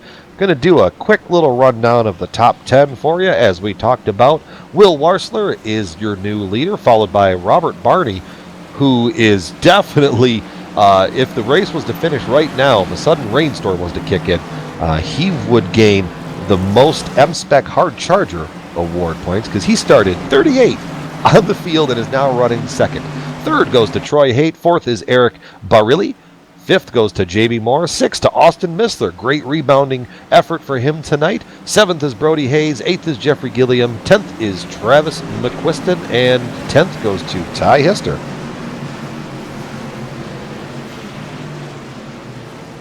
Yeah, I could probably just read off outside the top 10 before we go green here. You have Michael Krobach, Travis Brown, Tim Nod, Bryce Whitson Jr., Chad Dalton, Gary Whitson, Josh Jones, Evan Roush, Jim Foose, and Norman Pelletier Jr. or Pelletier III. Here we go, back top into 20. green flag. Sorry to cut you off there, Tanner. Green flag is back into the air. Will Warsler gets a great jump and gets out and away. Gets a great jump on Robert Barney there in that purple machine. They were stacking up back on that restart back there. I wonder what happened in the middle of the pack. I think someone may have just not gone because it created a clear separation back there. Yeah, it definitely did. No problem in cutting off, but but yeah, they're racing pretty hard here. Ty Hester really high above the racetrack, higher than usual here at Phoenix, but trying to see if Josh Jones is going to gain some spots here. He restarted 17th. He's up to 14th, so he gained 3 positions on 1 lap. So he's kind of on the move right now. 3 wide, 4 wide. Oh gosh, as they're going through the dog leg, 3, 4 wide. Gilliam on the outside there, and let's see, that's a 77 there on the inside. He's going to make some hay through there. We're going to have a pretty interesting battle for the lead shaking up between Robert Barney and Will Warsler. They're both on the same strategy, but Barney is just absolutely gobbling up the number 6 car. Here we go. There. We're going to make a run for it. Oh, couldn't quite get there. Going to try to sail it through the high side through there. Try to get a nice head of steam with some momentum coming off of turn 4, and he's there. Let's see what they do as they dive off into turn 1. He's going to fall in line, but I have a feeling we're going to see that number 16 Ford get down to the inside and probably try to get down through the dogleg. There he is, going down to the inside. Make it stick, entering turn 3. Negative. Oh, man, Robert Barney, he's like, man, I started 38th. I'm up here in second challenging for the lead. This is cool. Absolutely. He's just digging right now. 3 wide off of turn 3 back there. Goodness gravy. Let's see. Ty Hester. Eric Barilli is now up to 3rd place. Got Troy Haight behind him. That's just another chain of cars is working their way around the Phoenix International Raceway tonight. Oh man, he is coming. He's about to 1 more position, and he cracked the top 10. Josh Jones, man, he's been following Ty Hester throughout these pack of cars here, and almost contact between Michael Krobach and Ty Hester there, but no contact yet. Yet being the key word in that sentence right there. Yes, sir. And Josh Jones, he's just been following Ty Hester. I mean, he's just trying to follow him, and so far they're trying to enter the top 10. They're working for it. Ty Hester, we're seeing right there. Actually, we're looking on screen right now of the 10th place battle between our defending champion Michael Krobach and Josh Jones. Down to the inside. Josh is going to have the head of steam. Let's see if Krobach is going to be able to wind it up on the outside and keep his momentum up. You're going to watch the 40 dive right down to the apron of the dog leg right there. Krobach cuts it off a little bit to head the charge off there. But I don't know if it's going to be enough because Josh Jones is still battling on the inside of turns 3 and 4. He's going to try to get the momentum. Who is that? Ooh, going on right there? Ty Hester and the 37, I believe. Brody Hayes made a little contact and smoke was created, but nobody spun or anything, thankfully. So and I think that smoke is what set up the move there for Josh Jones to get around Michael Krobach. Move Josh Jones up to 10th and Krobach back to 11th. Yeah, those 4 fresh tires are really paying off for Josh Jones. He's trying to stay into that rhythm, and I believe a little loose there for Josh Jones. Krobach got underneath him coming off turn 4 as they enter turn 1 right now.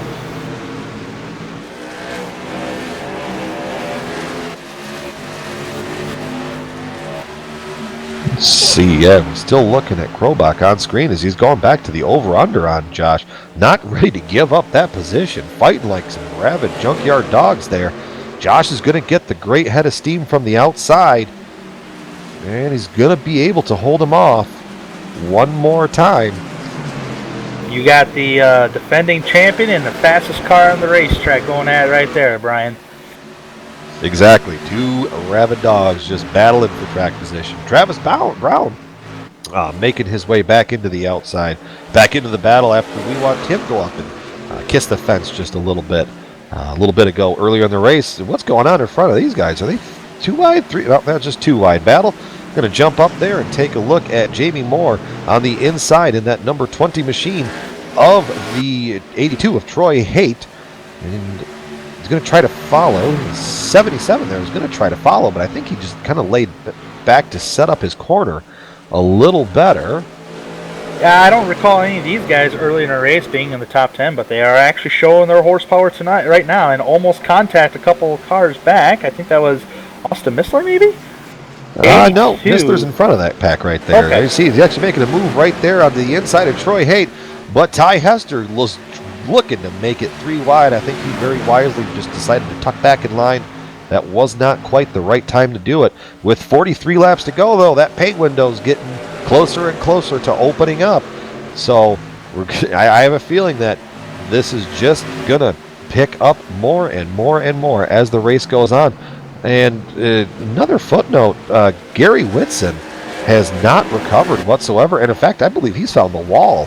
The right side of that number 13 HPP simulation machine is absolutely beaten in.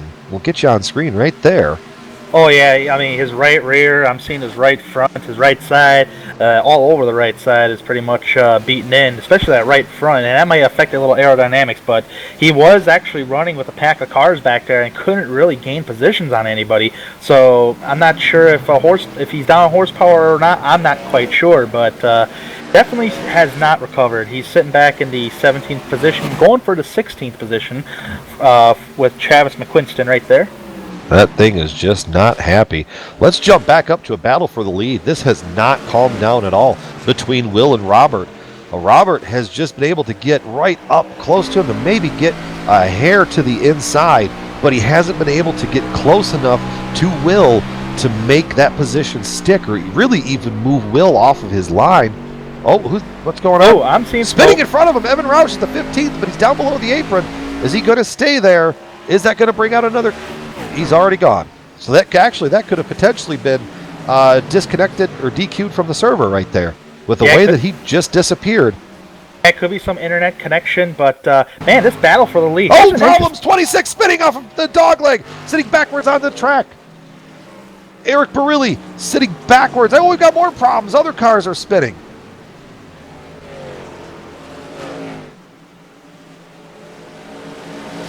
Going to watch the replay right here on the 26. And we got a whole bunch of other action going on to talk about too. I think he may have had help there, Brian. He got a little loose, and then just kind of what happened earlier with Strosky there in the 88. Oh, yeah, earlier he got them left side tires on the apron there, and he must have gunned the gas, and the car just snapped around and got hit from behind. And then in the stack up of all of that, the 80 of Cody Rose found the fence, and in the ensuing wash-up collected the 97 and the number 7. So our defending champion caught up in a little bit of a reactionary role. As you're going to watch this on replay right here, Cody just goes up, I think just trying to react, kisses the wall. He's going to get drilled in the back from the 97, and then the 7 is going to drill into the back of the 97. So just another chain reaction event. Jim Foose gets through another one? I think he's got a golden horseshoe somewhere in that car. Oh yeah, the 80 actually hit the wall real hard, and when that happened, the car must have just stopped, and everybody coming from behind about 120 miles an hour. And man, it's kind of hard to check up, especially if you're in Michael Krobach shoes, because you got another car ahead of you, and you can't really see what's going on ahead except smoke. Yeah, and especially as we kind of referenced earlier with that newer smoke model that's out there. It just once a couple cars get spinning sideways, it's really hard to see through all of that. Now, let's take a look out front, and Chad Dalton now will be singing Three Dog Night. One is the loneliest number because he, I believe, of all the front runners, he is the only car to stay out on track. I'm kind of waiting for timing and scoring to catch up here a little bit. You are correct, Brian. Chad Dalton is actually he's the one that made contact that brought out that last caution. So he might have some front damage. I'm not sure, but he's the only car that stayed out. Everybody else pit. Yeah, he's out. And we've got a kind of a smorgasbord of strategy out here. Chad Dalton staying out. Robert Barney took 2 tires. Will Warsler took 4 tires. Gary Whitson took 4 tires, I believe, or 2 tires. He had a very quick pit stop. Potentially, I wouldn't even think fuel only. I would definitely think 2 tires. And did you say Gary Whitson? I did say Gary Whitson. Look at that right there in P4 with the whole side of that car beat in. It's a little bit more streamlined now. Tell you what, he's a guy that does not give it up. I mean, we just talked about him not too long ago. He wasn't making any moves. He's back in 17th position. Track was bugging him. We don't know why, what could be going on with his car, but 2-tire stop strategy to try to finish in the top 10, man, that just goes to show on how these guys want to finish up there in points. Absolutely. Looking back through the pack, Bryce Whitson, who after that, after his incident, hanging out back there in 9th. Gilliam is on 2 tires. Jeff Gilliam back there. Jim Foose on 2 tires as well. A bunch of guys back there. It seems like they took 2, judging by their pit times that I can see on timing and scoring. So now this is going to get a little bit more interesting out front because now Chad Dalton is leading for the first time for his race season. Or first time in the race tonight. I don't know what English I was trying to use right there. So now with Robert Barney on his outside, this is going to, you got no tires on about a 23 lap old rubber, and then you got Barney out there on 2 tires. If you're Will coming off of this restart, you're probably just going to want to keep patient and sit in that popcorn position.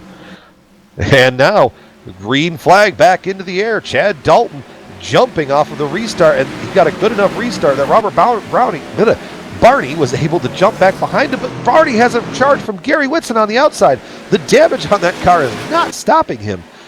Just driving the guts out of that thing. Everything it's worth. And they're still keeping up on Chad Dalton. But Barney shot through turn 3. He got a little too hot. But he's going to ride the outside. He's going to try to ride the high side right out to the lead. Contact way wide for the lead. Gary Whitson on the bottom, Chad Dalton in the middle, and Robert Barney on the outside. Let's see who comes out of this one on the other side. And no one wrecked. No one wrecked. That's the best part about it. Oh, Ty Hester almost fell into the wall, but close. No, he's still dusting it off. He's got up there. Ty Hester runs the old Harry Gant line. Run it as close to the fence so that way if you have a problem, you don't go as far. Exactly, man. This is just incredible racing for the top spot. Oh, man, this is awesome. This is great racing you're seeing here live on the Global Sim Racing channel tonight.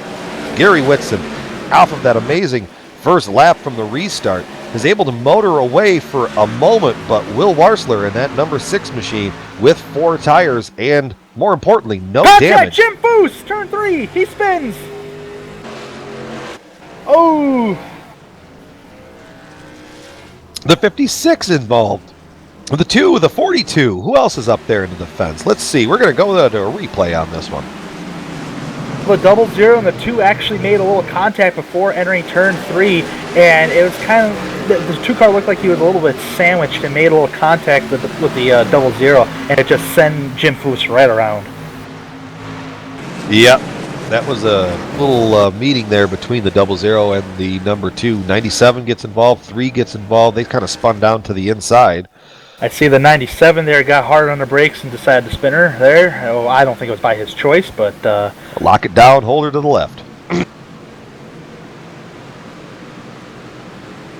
Oh man, everybody on that high side just trying to check up, and the 28's even getting hard on the brakes, and he goes for a spin. Yeah, it just seems like when you get hard on these brakes here at Phoenix, man, you're going for a spin. Jim Foose, I'm looking at the replay here. He's having a hard time controlling his race car. He may have to have several minutes of repair damage. Well, and what that kind of looked like is he was underneath the 61 there of Jeffrey Gilliam, and he was running it low to potentially try to take a defensive line into turn 3 to stop Bryce, and Bryce just very aggressively shoved and made room through there in turn 3. and I think they just kind of met in the middle. Well, you see right I would there have on to take screen. a look at the replay again here. Recipient of another DSD lucky dog of the race. That is the number 4, I believe we just saw go buzzing by, of Danny Rogers.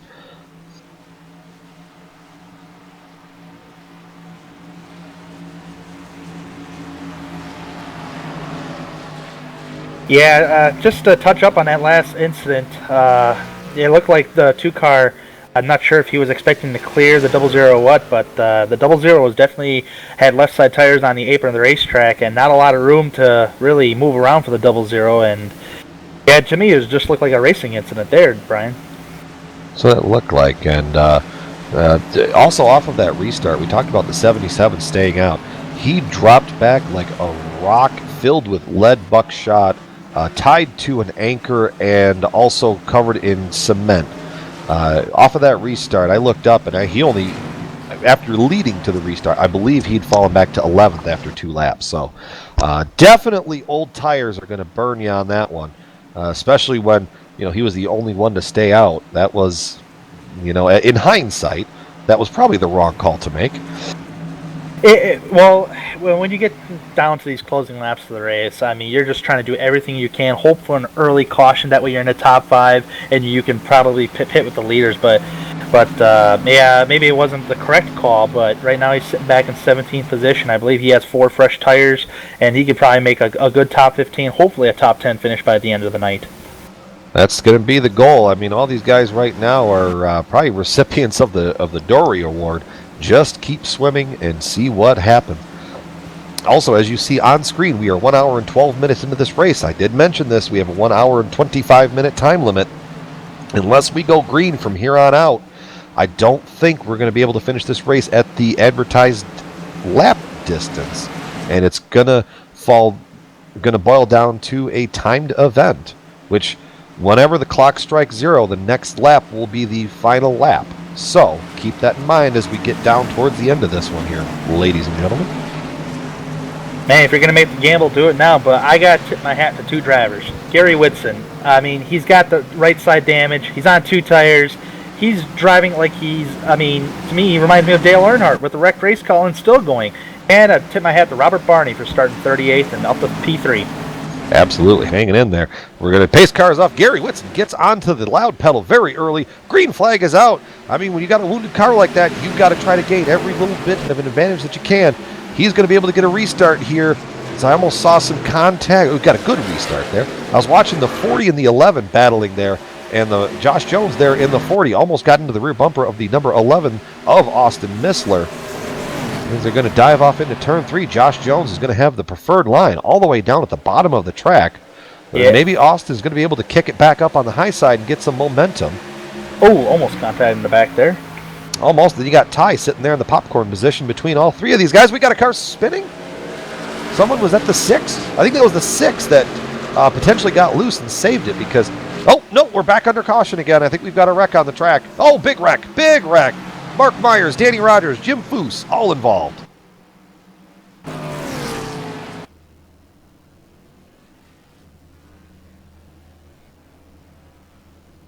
Oh, what happened? It looked like, I don't know what happened. I'm just kind of judging us off the replay. It looked like Jim Foose came down on the 4. They collected an innocent bystander of the 04. They all blinked on my screen, so this is the first time I'm getting a good look at it.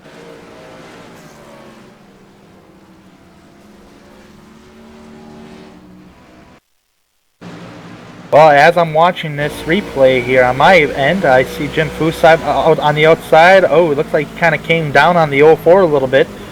I'm not quite sure what all happened there, but they collected the 04 as well. Yeah, let's see here. Going to the high side, 4 goes down to the inside.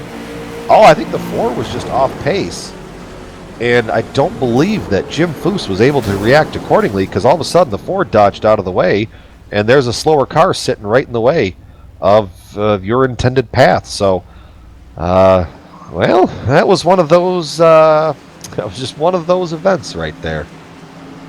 Yeah, it certainly is. I'm trying to do my best to explain what all really happened there, but as you can see, I'm trying to do my best. I'm not quite sure what really happened, but Yeah, oh, well, I guess that's one of them incidents on the racetrack as we're about to reach 100 laps, or over 100 laps here. Well, just over 100 laps into the books, but more importantly, 9 minutes left in the event.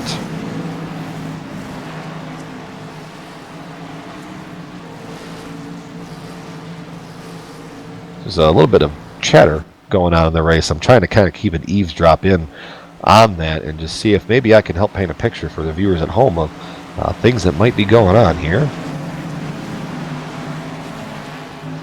Well, nothing, but, you know, more importantly, 9 minutes, now we're back to about 8.5 minutes left into the race. I don't think these guys are going to restart it that many more times. More importantly, ASRS has a rule that they will not restart an event if it's going to be a one-lap shootout to green. So, keeping that in mind, you know, these guys might only have 10 laps left. Possibly, but these cautions are really killing these guys. Kind of like Josh Jones, he's been doing his best to get up to the back to the front all night long. He's sitting in 4th place, and I mean, he's just been a man on a mission because I think he understands that, hey, we got a time limit and it's running out, and these cautions aren't helping me out. So I got to get to the front as best as I can and try to win this thing because I've had the fastest car all night. So, and Gary, he's the one he's the one with the wrecked race car making aggressive moves and still kicking. So, and then you got Robert Barney starting 38th position. Just a lot happening on the racetrack, and guys trying to finish this race. And also keep in mind with your one lap, or that this series doesn't do 1 lap shootouts. iRacing does not have the green, white, checkered rule implemented. So, you know, that plays a huge factor on restarts and how many cautions we're going to have, and pretty much dictate the outcome of a race. Absolutely correct there, Tanner.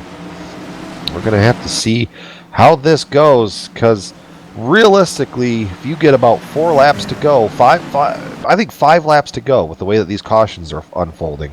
By the time it takes you to get the caution flag, go roll around and catch the pace car, and then let the DSD Lucky Dog go by, I think 5 laps to the end might just be the end of it at that point, because you're not going to restart under green, and by that point, you're definitely going to be out of time. So we might very well be witnessing either the final restart or the second to final restart here tonight.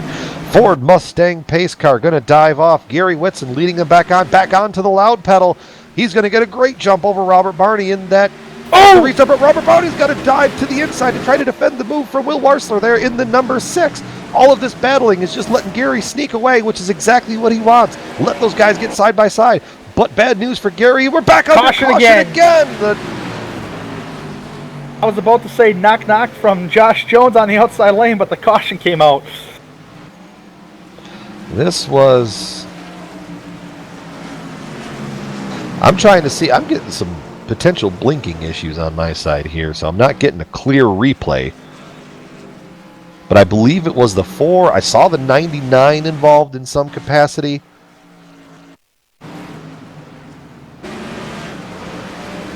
There's right there. Danny Rogers in the 4. And Daniel Vining back there in the 99, stopping well ahead of time, knowing no one's behind him. Just go ahead and stop on track. Yeah, it looked like to me the 23 kind of washed up the racetrack just a little bit. And reflected the 4 car, and wow.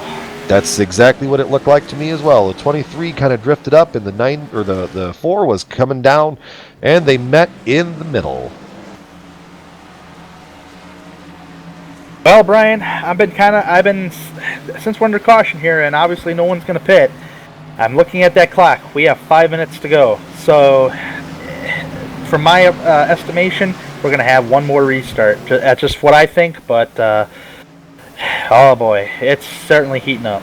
I'm in lockstep with you with now 4 minutes and 45 seconds left. The Lucky Dog just went to the DSD Lucky Dog just went to the 3 car of Ted Emmenheiser. So with that, they're going to be coming to 2 to green right here. Under caution, they're pacing right at about, let's see here. Do it the pace car. Pace car 55. I'm just trying to see Looks like an overall lap time of, well, no, I can't be seeing that right, but so let's see as they come around now that they've had a full lap under caution. I want to see what the pace time is. All right, here I'm going to see what it is at the line here. Oh yeah, 1 minute. So yeah, this is going to be the final restart, ladies and gentlemen, because they're now on 2 to go. I'm assuming, I don't quite have anything to back me up on that, but I believe that they are on 2 to go right now. So with that in mind, that would put this restart at 1 minute and 1 hour and 23 minute mark. So all Gary would have to do is hold on for about 5 laps and come home with the victory today. Or if he gets out and away and they all pile up behind him again, that's going to pretty much seal it up. Yeah, definitely. I just looked at Gary Whitson's last lap time, and it is 1 minute and 7 seconds. So, yeah, I think this is going to be the final restart, and if the caution comes out, it's over. I'm right there with you. We're going to have to see how this final restart. This is the money stop right here. And if we're going on a restart game, I'm putting my money on Gary Whitson. You know, I was going to say I was going to go with Josh Jones, but I don't know. With probably a 1 restart, and if Gary Whitson does get a good restart, I may have to ride on that bandwagon with you. Gary Whitson, I'll go with you on that. Well, and here's the important factor. If Gary gets a great restart, which from the leader, from the leading position, he is known throughout ASRS to get these great restarts. So if he can get away, and hopefully everybody will, if they get side by side behind him, or if they get wadded up into turn 1, then that race is his. And my director, Joe, has also passed me a note that I have now put the commentator's curse on Gary Whitson. So we're going to have to see how this one goes. Well, I hope we didn't put the curse on the top 3 guys here. I mean, I was hoping Josh Jones would win this race, so I'm hoping I'm not cursing both drivers. But coming to the green here, final restart, I believe. Here we go. Yep, 1 minute, 23 seconds when the restart's going to go. Here we go. Gary Whitson onto the loud pedal. Gets a great restart. Let's see how Robert Barney's going to go down to the low side to try to block the 40 of Josh Jones. But it's not going to work. Ty Hester's going around the high side. 3 wide for the second position. Let's see if Gary can get away because he's got Josh Jones. There's a spinner out back. Is this going to bring out a caution? I think that they were able to save it, or maybe the car got sideways and did not wreck. Here we go. No, we've got bigger problems. The 6th, Ty Hester, back into it. Big wreck to round out this race.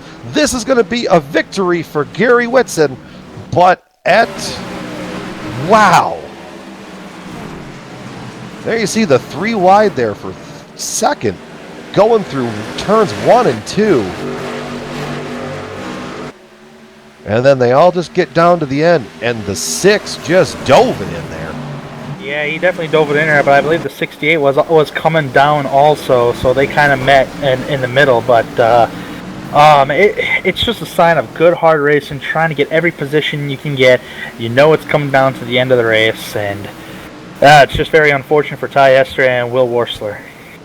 Absolutely, it is. That is a shame. Now, as you see the clock with 1 minute and 24 seconds, I have a feeling that this is going to be, because right now they're coming to the line. So yeah, this is going to be it for us today. Gary Whitson is going to be your winner and start his 2016 ASRS HPP Simulation Grand National Series season out with a victory, with absolutely a beaten up and broken car. We'll have to talk to him post-race about how that all happened. I'm curious to see because I missed it.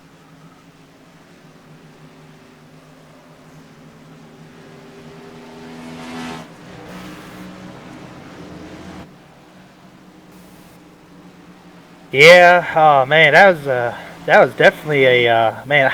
I was hoping there wasn't gonna be a caution. That way we could see a heck of a finish between Gary Whitson and Josh Jones. But man, I tip my hat to Josh Jones. Actually, the top 3 guys here tonight. You got Gary Whitson, Josh Jones, Robert Barney.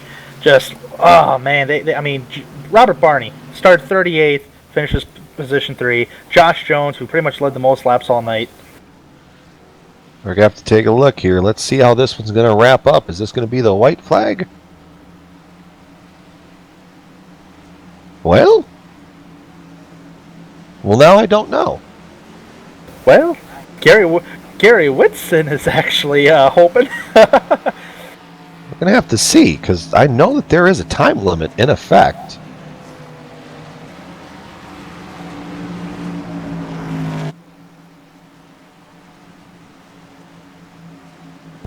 Checking a couple things here. Yep, 1 hour and 25 minutes, so...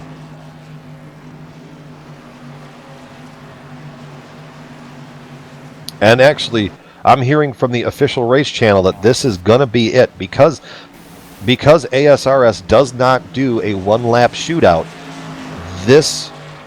They are not going to be able to get this race back underway. So Gary Whitson will officially get the victory. I believe that they will be coming to the white flag here either this lap or the next time by.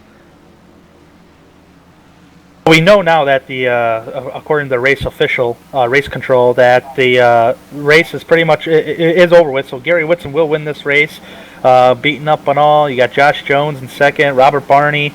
I was saying before, I tip my hat to those three guys. They drove an excellent race all night, especially when they had damage like Gary Whitson. But wow, I'm just impressed. Well, and now there's a little bit of, well, hold on. Hold on to your hats, folks. This... Oh, no. Okay, this is the last lap right here. If only we could imagine what would happen in the final 12 remaining laps. Well, I have a feeling that Josh Jones would have been all over the rear bumper of Gary Whitson there. And now ASRS has officially thrown the caution to make sure that it's not going to be some kind of last-minute one-lap shootout shenanigans.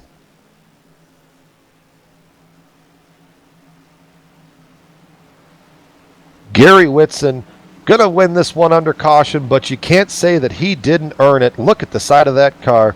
It is all beaten up, and he's gonna be able to ride it home to a victory. Austin Missler was riding around in 5th place, and I believe that the engine blew, and that's what kind of ended his day, because all of a sudden he is disconnected from the server as well.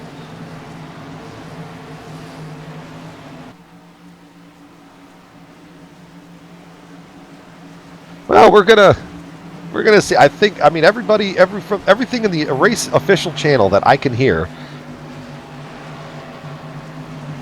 Oh. Apparently, iRacing threw out that extra yellow there. So logic tells me that we'd be coming to the checkered flag right here. If that's going to prevent a one-lap shootout. Yep, checkered flag. Checkers. Gary Whitson is going to bring home the victory at Phoenix International Raceway. Absolutely persevering throughout the event. Gary Whitson is your winner in Phoenix. Wow, crazy restart though. iRacing sent him back green, so that's why you saw the pace car dive off.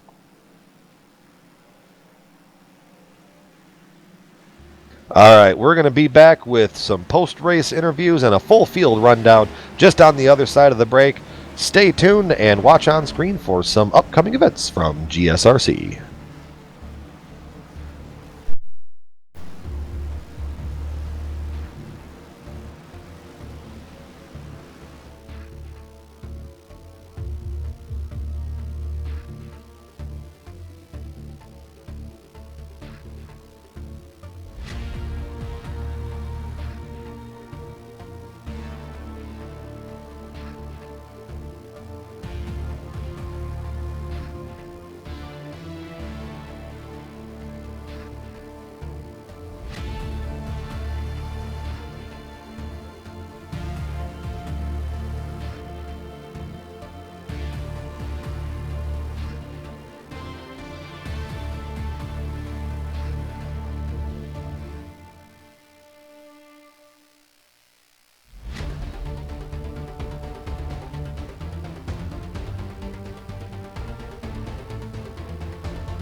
Well, after that big event and with a full amount of cautions, not really, you had everything you wanted to see out there. You had strategy, you had action, you had beating and banging, you had a little bit of everything for everything that you may have ever wanted in a race. So, without further ado, let's show you a full field rundown. Your winner, as I mentioned about 4 or 5 times in all of the confusion, Gary Whitson brings home the victory, followed by Josh Jones and Robert Barney rounding out the podium.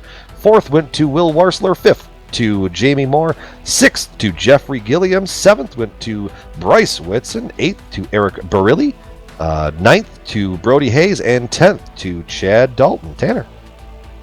Outside the top 10, Travis McQuinston finishes 11th, Travis Brown finishes 12th, Troy Haight finished 13th, Kyle Merkel finished 14th, Jonathan Holstein finished 15th, Norman Pelletier III finishes 16th, Milt Matisse finishes 17th, Mark Myers finished 18th, Daniel Vining finished 19th, and Ted Emmenheiser rounds out the top 20.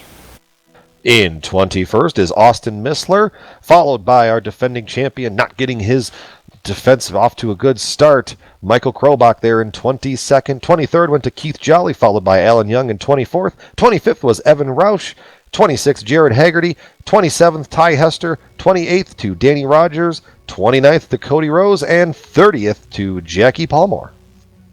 Outside the top 30, Jim Fuchs finishes 31st. Alex Bates finishes 32nd. Tim Knott finishes 33rd. Scotty Williamson finishes 34th. Christopher Ginn finishes 35th. Aaron Kleinhans finishes 36th. Jeffrey Belt 37th. Jack Strotsky finished 38th. Lee Staples 39th. Jordan Harnish finishes 40th to round out the top 40 field. Now that we've gotten through that, let's talk to some drivers. Let's talk to the gladiators that participated tonight at Phoenix International Raceway. I'm catching up with Robert Barney, who rounded out the podium in P number 3. We're going to catch up to him here. Yeah. There we go. Caught up with Robert Barney. Robert, 3rd place after starting 38th on the field. How did you manage to get through all of the early cautions and keep that car, for the most part, from what I could have told, clean? From what I was seeing in practice, it didn't look like it was going to be a very clean race, so I figured starting from the back would be my best bet, keeping those clean.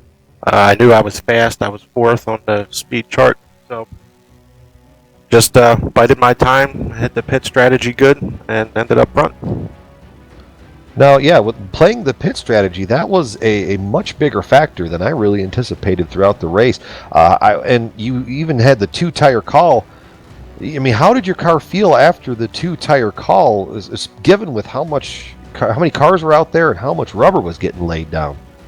It actually helped me out to the better. When I put 2 tires on, it got a little bit looser. I was able to get down deep into the corners and really throw some speed out there. Fantastic. The series moves on to Homestead next week. Really, how you feel about that? Is Homestead a good track for you, or is it one that you'd rather move over? Definitely. Looking at pretty much all the races up until maybe the last couple, I feel pretty confident with. Sounds good, Robert. We'll catch you on the track next week at Homestead.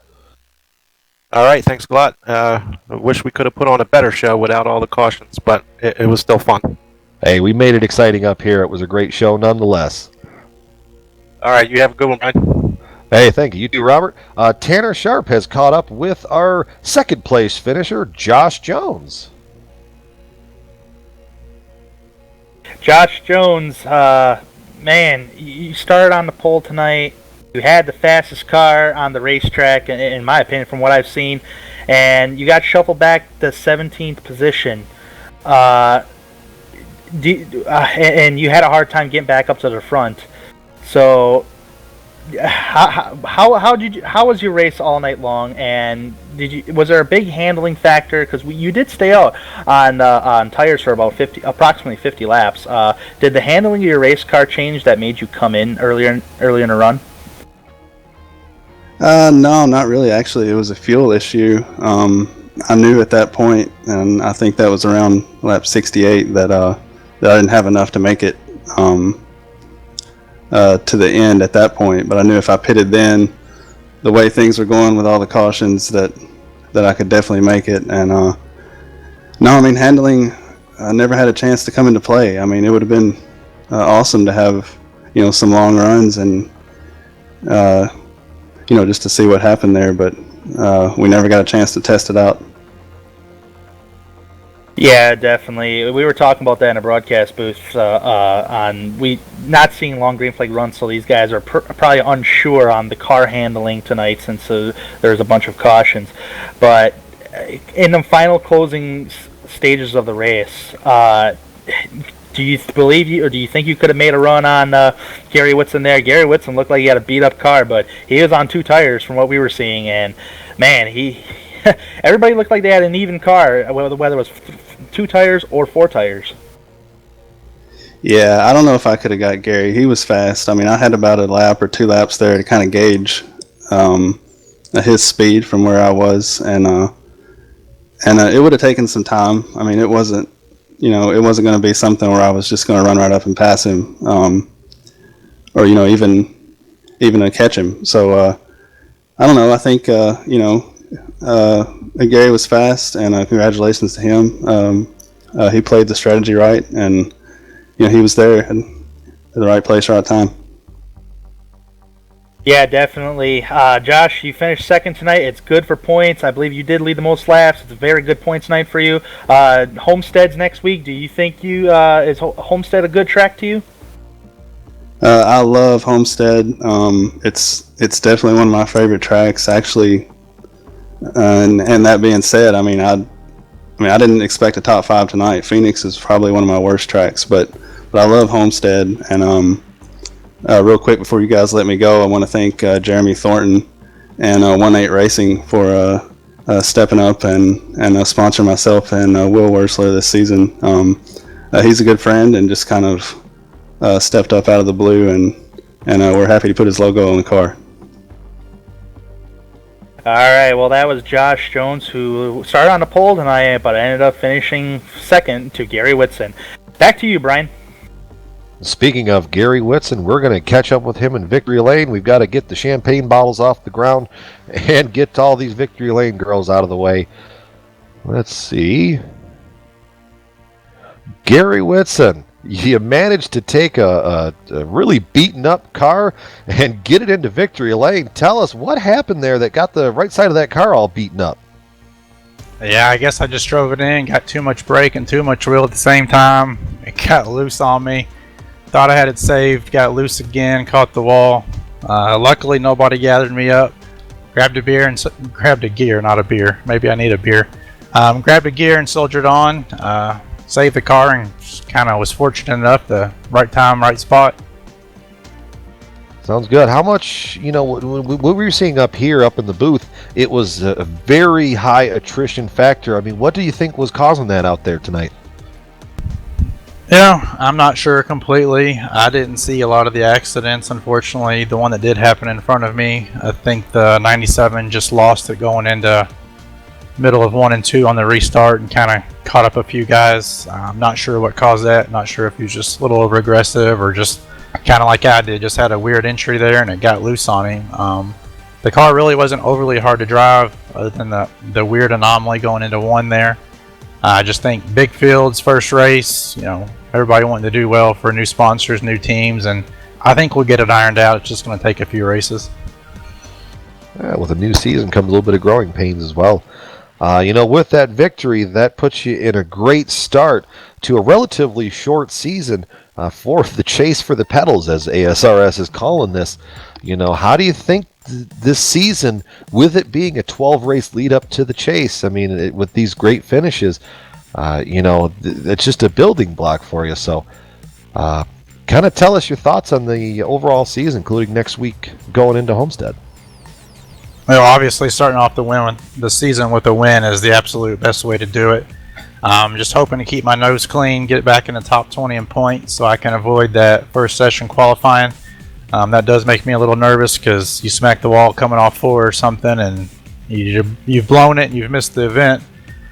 So honestly, just looking to get, stay in the top 10 in points, get to the chase, and see what happens then. 4-race chase is pretty short. Any bad races in that chase, and you can pretty much kiss it goodbye. Sounds great. Hey, we're going to let you go. Keep celebrating the victory. Kind of any final mentions for you tonight? Any sponsors you want to thank or anything of that like? Oh yeah, lots of sponsors this year. Obviously, HPP Simulation for coming on board, helping us put on such a great league. Huge supporters of the league, obviously putting up a prize of pedals and sponsoring some of our cars. DSD M-Spec also putting up prizes, as well as True Power Motor Oil, and then Driven Designs as well for not only sponsoring this series, but also supporting the Cup Series, and just all the guys that help run ASRS. I know it's a lot of work, and we really do appreciate it. Sounds great. We'll catch you up to you next week out there at Homestead, and I'll even be on the track for you next week, so it's going to be good. Hey, 10-4, thanks guys for broadcasting. We appreciate it. Thank you. That was the sound of Gary Whitson talking about the hard-fought victory tonight. Tanner, let's kind of sum this up. Any kind of final parting thoughts that we have for the crowd? Great race and overall tonight, aside from the cautions that we've had, but I'm really looking forward to Homestead next week. I've actually helped commentate a few races there, and I've seen a lot of great racing. There's going to be a lot of grooves that could open up in the early run. Definitely looking forward to Homestead and these upcoming next 12 races before that chase starts. Sounds good to me. How about we send her to the house? Yes, sir. All right, let's get on out of here and get on down the road to Homestead. First of all, we want to thank all of our sponsors, as Gary also mentioned right there at the end. HPP Simulation, DSD, M-Spec, True Power Oil, and Driven Designs. Thank the owner, or the organizer of the league, Jim Foose. Thank you to the software and the hardware that we use for our broadcast that you can see listed on your screen right now. Thanks to the team today, Tanner, Joe, and Dougie. If you'd like to find out more about GSRC, you can find us at GlobalSimRacingChannel.com, along with archived races and upcoming broadcasts. We are also on Twitter at GSRC Channel. Soon that will be changing to at GSRC Broadcasting whenever Amjad decides to make that happen. We'll also be on Facebook at facebook.com/Global Sim Racing Channel. A special thank you to Eric Ekholm and Casey Lalonde, who both provided music for our broadcasts. Their music can be found on the locations listed on screen as well. As we talked about, next race, next Wednesday night, 9 p.m. Eastern, Homestead, Miami Speedway. We also have other upcoming events on Global Sim Racing Channel scrolling through the screen, so check it out, mark them down on your calendar, and don't forget to tune in. Until next time, race clean, race hard, and I'll see you on the track.